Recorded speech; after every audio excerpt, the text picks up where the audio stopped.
Hello and welcome, Women's Network Australia. This is the member interview series, and it is your time to shine. Chris Knight, welcome to you. Hi, Sigrid. I'm delighted to be here. Thank you so much for organising these interviews. It's another great initiative of WNA, so great way for members to get to know each other. It is wonderful, isn't it? We can all watch and listen over and over something like this and really get to know the other person. And today it is all about you, Chris. So what I would like to get started with is you're doing so many exciting things. Chris, you're a connector, a dream catcher. We'll want to know more about that. And you empower women through your business. You create inspirational connections, and you have through that worked with so many wonderful women to understand and reach their true potential. You're also a seroptimist for a very long time, a member of the Women's Network and an ambassador of the Women's Network as well. Chris, where are we going to start with questioning you? Tell me a little bit about how you got into doing what you're doing, the inspirational empowering of women. Tell us a bit about that. Well, it's probably a 40-year story packed into that little jam, Sigrid. I guess for me, you know, growing up, I didn't have a lot of support. I didn't have a lot of women in my network. And I worked in predominantly male-orientated professions. So I had no capacity, I guess, to grow as an individual or to expand my business. And when I joined Seroptimist, I was 26, and that was my first exposure to what it was like to be around a supportive group of incredible women from different professions who really were there doing great things to make a difference for other women. And I was mentored, I was nurtured, I was loved, and I was given a lot of opportunities. And like most of us in our volunteer capacity, it is a bit of a juggle between what we do professionally and how much time we've got left to fit in family and every other thing. But what enabled me to do was to have a voice for myself, but also to work with other like-minded women to ensure that the voices of women were actually being heard, particularly around where decisions are being made about us. And I think over the decades, you know, there's been some significant advances for women's empowerment, but there's also been ongoing struggles in that space. There certainly is. Sorry, go on, Chris. I was going to say I worked in government for 29 years, so that gave me some fairly significant skills in looking at how businesses operate from a compliance perspective. I worked as an internal auditor and a senior advisor. So, you know, reading the 400-page reports was like having cereal for breakfast. And one thing that I've been able to do professionally with businesses as well as not-for-profit organisations is actually assist them with their compliance and policies and procedures. That's kind of like the bread and butter type thing that I've done for a long time.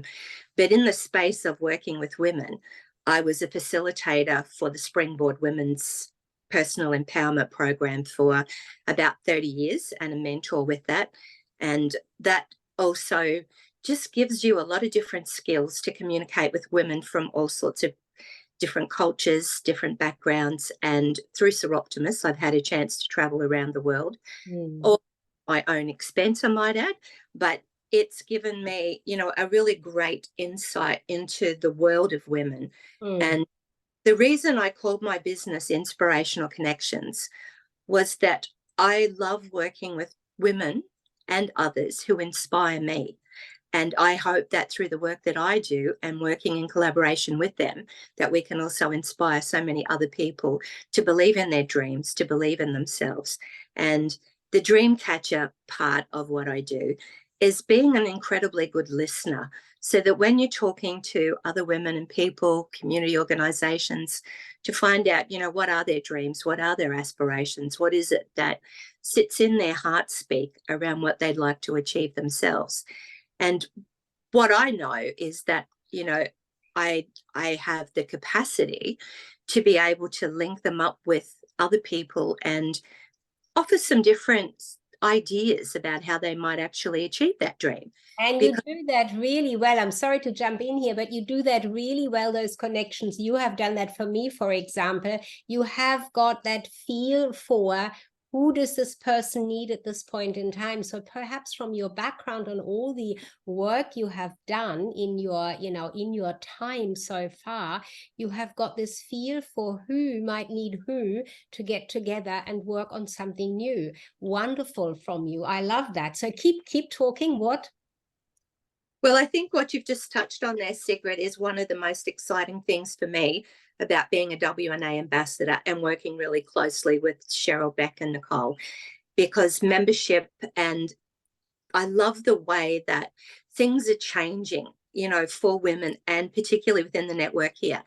We can be vulnerable in safe spaces. We can talk about the things that we aspire to achieve. We can talk about the issues that concern us, and we can develop what I call, significant relationships with each other that are based on friendship and mutual support. And I've always been a great believer in, when we reach out to help others in whatever they're doing, that's just a flow-on effect of how it helps us in our own business.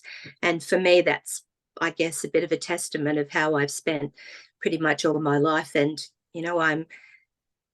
I'm pleased to be at this age and stage where, I have the capacity to choose, what I do, when I do it, who I do it with. And it's leaning more into a lot more philanthropic work and volunteer work, that you're able to work with grassroots women all around the world to be able to sort of identify, by talking to them, what they see as their needs and what they'd like to do. Because too often people might think they know what others should do, but if they're not really listening to what's at the heart of where they're coming from, and you do that really well too in your coaching for people to write their stories, write their books, to feel that value of what you've got to offer. And, I love that capacity that we have to, open up members' minds, and sort of say, you're so much more than whatever you sort of say your business is or where you come. And I love that collaboration and collectiveness that we have. And there's a lot of sincerity that comes through with our WNA members. And, Cheryl's worked very hard with a number of different online forums in particular for members to connect up and just get to meet each other. So you're not necessarily there trying to sell anything. You're there trying to, get to know each other. And you and I have known each other for quite a long time. So that's a benefit in itself. You're comfortable talking to each other and you're listening, and you're right. It's like when people say, oh, I'm looking to do this, or I need somebody to do that. And that's what I'm hoping to sort of do a lot more in WNA, is look at the linkages and look at what different people are actually doing, and whether that's by industry or whether that's by a personal interest that they might have with each other, but working together and sort of saying, hey, do you know this, or what do you think about that? I'm a big advocate for women's voices, and I guess in this, what I'm calling my third trimester of life, I've do lots of 30 years, so this is the time to shine, as you say, because you're able to put all that collective knowledge together with the and that determination to, just focus on what's important. And I guess the Women's Impact Awards, I'm very honoured that I have been chosen as a finalist. I certainly wasn't aware that they were even evolving. That's wonderful. Let me just clap for you. And I'm so glad you're coming straight into that, because I wanted to ask you about that. How did that come about for you, and how excited are you that you are in that and being part of that? Because you've just shared with us all the work that you've done, that you love doing, the connections, the support of the women in the group. How did you get into the Impact Awards, and how excited are you about it? Well, I'm a little humbled, to be a finalist. And I guess the thing is, it's a great honour to be with so many other WNA members who are also making a big difference. Balana is going to make an entrance here now, so home alone with me. But I think what we are trying to achieve is to make an impact, and it's we can be busy being busy and doing a lot of really good work, but it comes down to, is it making a difference? Is it making an impact? And sometimes the work of our WNA members is so much more than just their business.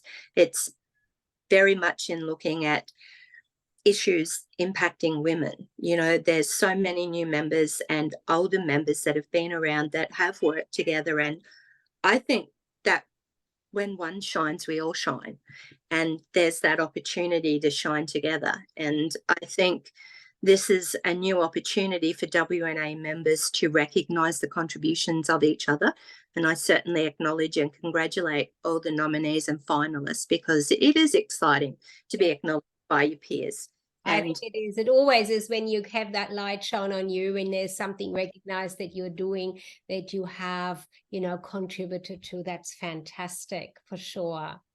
Yeah, I guess these days, I like to work a lot more behind the scenes and helping pull things together. You necessarily see me at a lot of the WNA live events, partly because of some health issues that I've got at the moment. But, I'm also keen to put my energies into encouraging others, to get more involved, to find their voice, to participate, to feel that, what they do matters, and their own life story matters too. And sometimes when we take the time to get to know each other, you find out the most incredible things just in passing. And one of my besties, who's also a WNA member, Marnie Perner, she always says, Chris, you never have a casual conversation with anybody.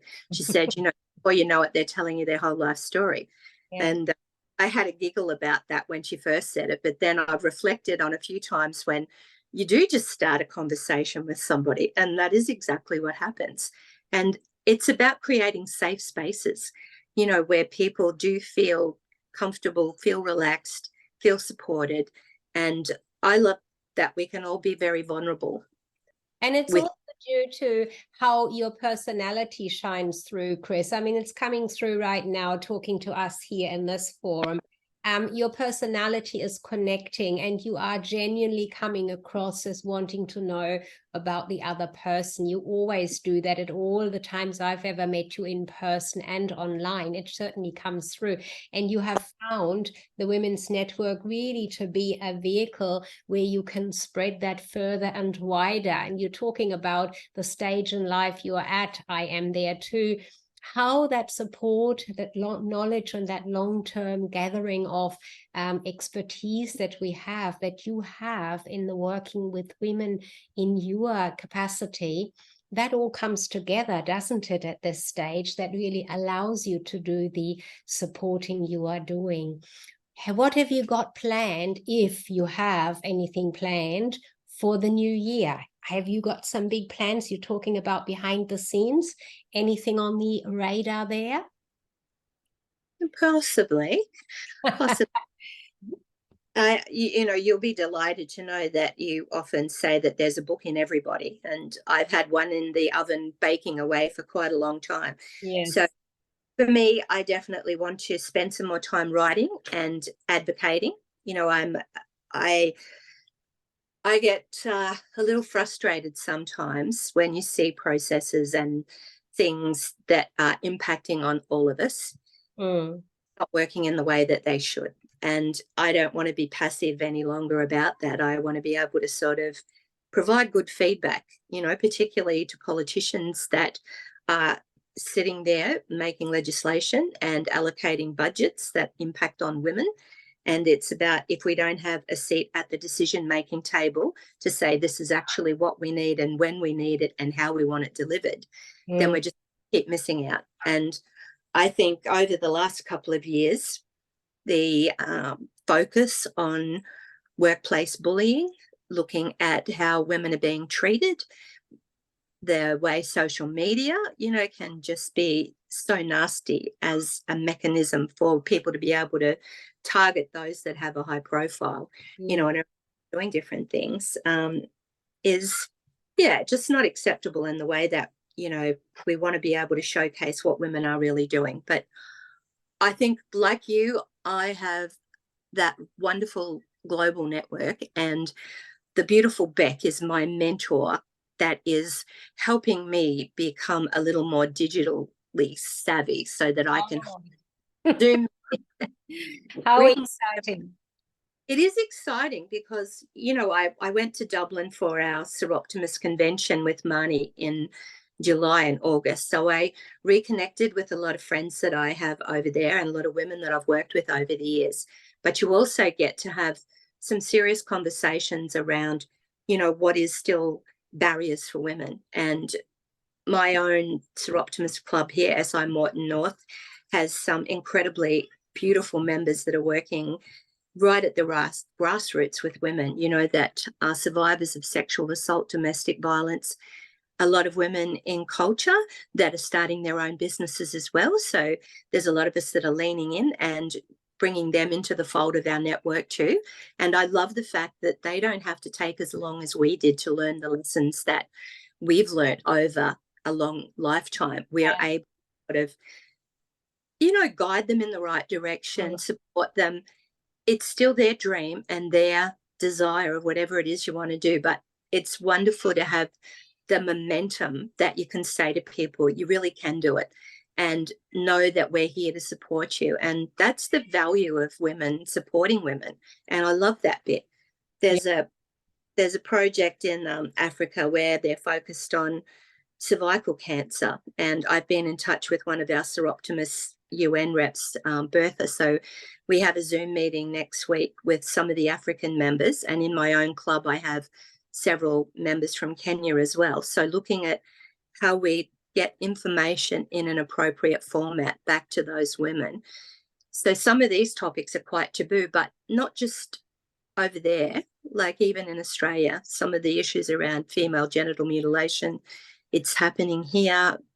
Women are, you know, still suffering. It's still in silence. And it is about making those conversations safe for people to hear.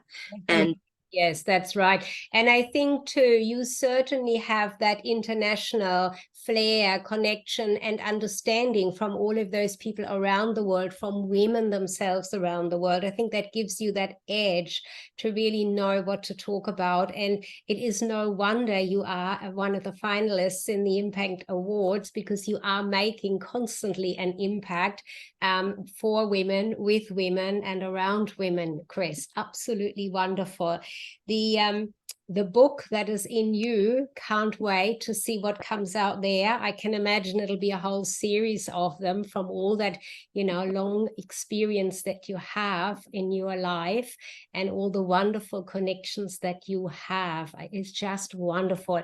Today is all about the spotlight on you, and here we can hear and see how supportive you are constantly of others, talking about what you do and how you work and connect with others. So wonderful to hear and see you, and particularly in this series of the member interviews, to shine. You are shining today.